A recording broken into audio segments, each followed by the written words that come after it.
Tonight, ABC News has obtained excerpts of confidential videotaped interviews of two alleged co-conspirators charged along with former President Trump in Georgia.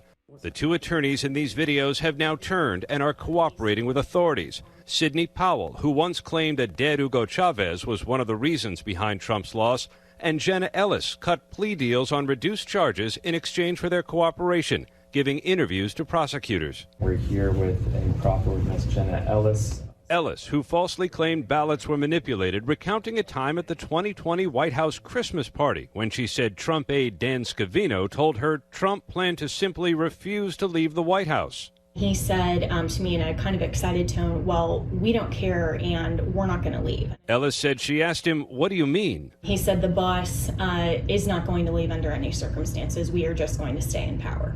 And I said to him, well, it doesn't quite work that way, you realize. And he said, we don't care. Scavino did not respond to requests for comment, and an attorney for Trump called the purported conversation meaningless, since he did ultimately leave the White House. Sidney Powell also told prosecutors Trump was determined to stay in power, despite his aides repeatedly telling him he lost. What was President Trump's reaction when, I guess, this cadre of advisors would say you lost? It was like, well, they would say that and then they'd walk out.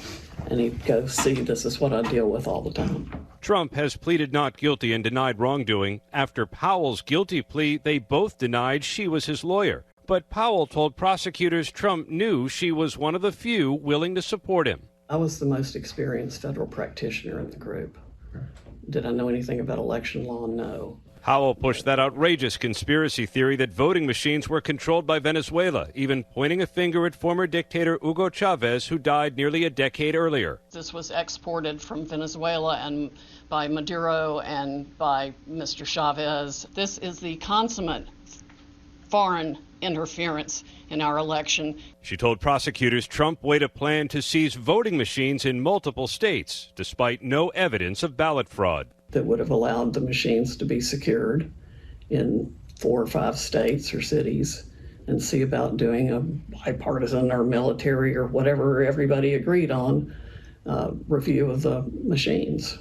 Sources told ABC News a number of former President Trump's co-defendants in the case have previously been offered plea deals. Any cooperator, David, could be called to testify once this racketeering case goes to trial.